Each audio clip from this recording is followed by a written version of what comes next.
Welcome to Remembrance Sunday, and we are here today to remember people who have given their lives in the past and in the present in all forms of service to the people of this nation, so that we can live in the relative peace that we have here. Through today, though, there's a number of services that are happening. Obviously around the country there's lots of services happening, but we have services in each church. There are uniformed organisations who will be parading and then going to each of the churches to share with these different communities in their remembrance. For many people, Remembrance Sunday is a special moment in their lives, through having lost family members or have known people who have died in these circumstances. But for our church particularly, there was a moment a couple of years back where the person leading the service gave to each of the members a poppy with someone's name on who had died in the past 5 years. And some of the folks from the congregation went and looked up who these people were and found it to be a very touching experience. One person in particular followed that through to the family and contacted them and has been in contact since, and has been very blessed by that communication. And I think it's easy for us to think of these names as just names and to forget that there are people behind them. And this is a day where we get to remember people and to remember situations and in a sense work out what our common humanity is. I used to work in like a slaughterhouse when I left school, and my older brother's always been in the army, so I thought, well, when I left there I couldn't really find much other work, so I decided to join the army. Now I joined the infantry to start with, and I was in the Green Howards, and I did my training in Catterick for 6 months, and I decided I didn't really like the infantry. It was, for better or worse, a bit crazy. So I transferred across to the Light Dragoons, which is like a recce regiment with small tanks, scimitars, Spartans, etc. And I went there because my brother was there mainly, and it was good fun. Yeah, I really enjoyed it. My first deployment was Afghanistan. I went there in 2007. I was there for a full tour and came back in August. I think it was August the 20th we came back, 5 days before our battle on a day for the regiment. I was based down in Camp Fob Dwyer, which is a forward operating base down in the southern Helmand. It was a pretty small, tiny little camp to start with because we'd only just got there. Our main role down there was force protection for the 105 guns that were giving support to Delhi, which was 7 or 8 kilometres to our far side. And we were mainly there to go out, do patrols, search vehicles, make a plan of the land, see what was going on, and generally just make sure everything was all right around the camp. The camp itself, it had minimal amount of stuff in there. We had to build our own kind of cooking facilities and stuff, and we lived off rations and a massive generator to keep the power that we had. But other than that, it was good. It was livable. I think Remembrance Sunday is one of the foremost days of the year. I like it for the fact that Remembrance Sunday brings people from all different walks of life together, and they all see things in the same light. I don't believe that it should ever stop, for the fact that it's remembering the people that have been there and taught you the lessons you know today, and for their sacrifice and their loss, it was our gain, and it's nice to have had them go before. I was in the army for 5.5 years. I've done 2 tours of Afghanistan. I've been to America with the pipe band in 5 Scots. I've been to Kenya as a training exercise, been to the Falklands. My first tour of duty was in 2008. I finished my first day, I finished my training, and I had 2 months in battalion, so I got told I was going on tour. and that was it from there really. And I got out to Afghanistan and we done our rehabilitation. That was 2 weeks of getting yourself ready to the heat and carrying the kit and pretty much in the living conditions, and pretty much everything from there, and get everything sorted for yourself. It's when you meet your true friends and pretty much your brothers and comrade, and some days it's not as bad. It's nice when you get family letters and your boxes. Some days are twice as worse. You see stuff you don't want to see, and but you just hear about in stories. I was a bit nervous and scared, but I had my family member over there at the time, so I was quite happy. I had a few friends over there as well, so I was speaking to them a lot before I went over. I can remember my father coming. I can still remember him sort of putting his nose and saying, "Oh, Glasgow's taking a hammering," and that was it. That's as much as I can. That was it. And of course, I can remember the men of the district digging the holes to put the shelters into, and they were. I don't know if they were coming under advice from outside, but they were. The buildings were far enough away so that the shelters were far enough away so that if they came down the building, what do you call it, until they were put in the holes, there were lovely things for us kids to play on. We used to sit on them and rock ourselves on them and all this, but they were heavy and corrugated, and of course there's sharp edges for going in, and that's as much as I can remember, really. I think it's very important myself, really. It's no skin off anybody's nose.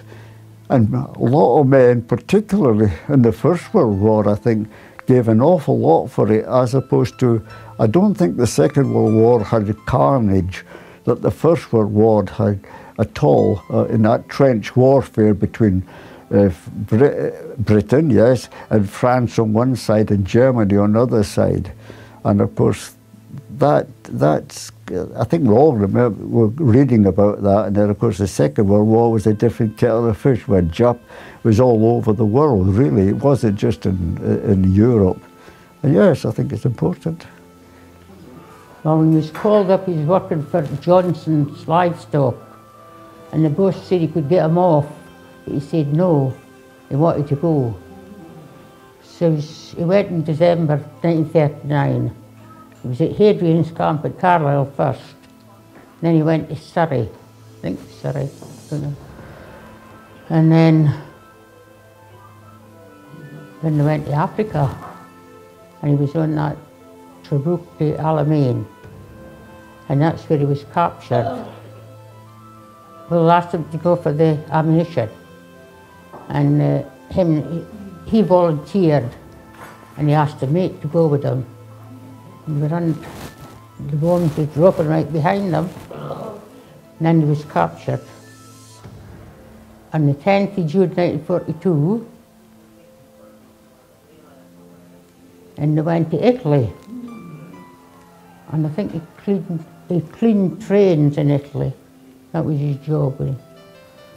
Then they moved him to Germany, and they moved him from Italy to Germany in cattle trucks. And some of the fellows tried to axe to the bottom, and then they were caught. And the Germans gave them with these things. And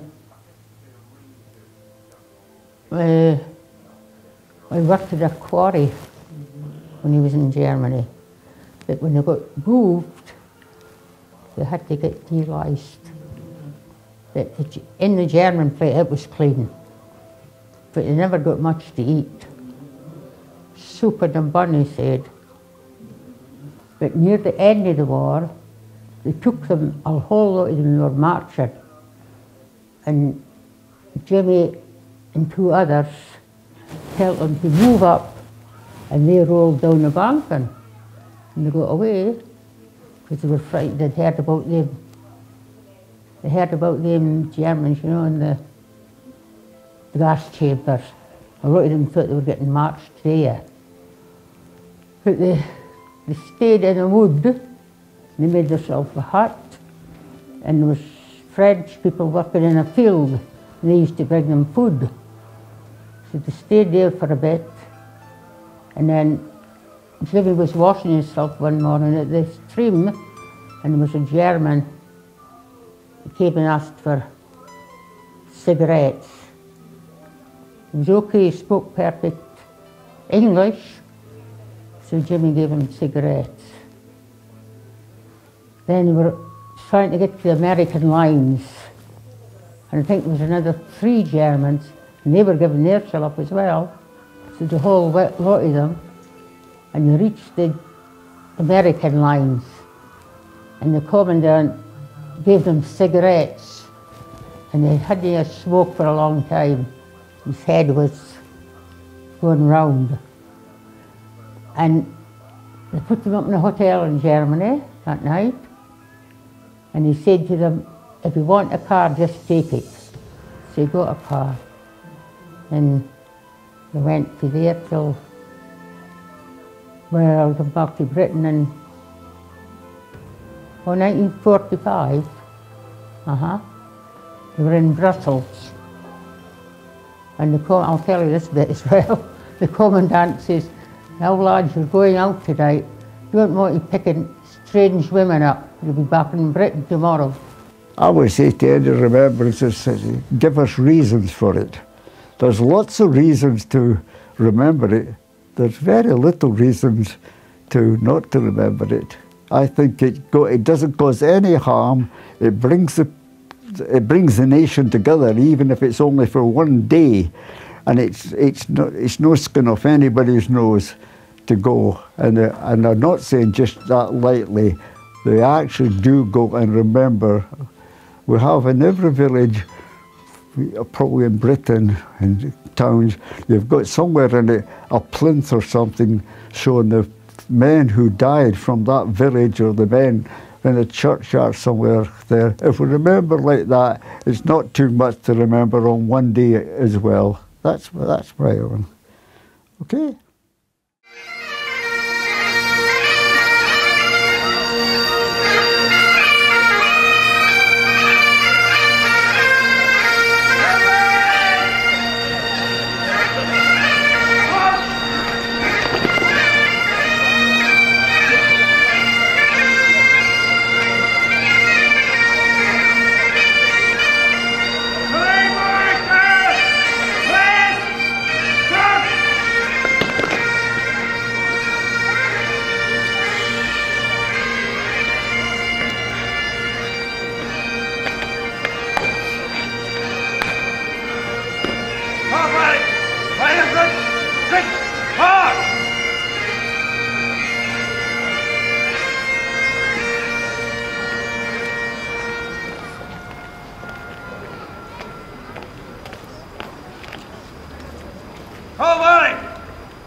Isaiah chapter 40 verse 31 says, "Those who wait for the Lord shall renew their strength. They shall mount up with wings like eagles. They shall run and not be weary. They shall walk and not faint." Let us pray together. Ever-living God, we remember those whom you have gathered from the storm of war into the peace of your presence. May that same peace calm our fears, bring justice to all peoples, and establish harmony among the nations. O God of truth and justice, we hold before you those whose memory we cherish, and whose names we will never know. Help us to lift our eyes above the torment of this broken world, and grant us the grace to pray for those who wish us harm. As we honour the past, may we put our faith in your future, for you are the source of life and hope. Merciful God, we offer to you the fears in us that have not yet been cast out by love. May we accept the hope you have placed in the hearts of all people and live lives of justice, courage, and mercy. Through Jesus Christ, our risen Redeemer. Amen. We shall grow not old, as they that are left grow old. Age shall not weary them, nor the years condemn. At the going down of the sun, and in the morning, we will remember them. We will remember them.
Stand there. Quiet.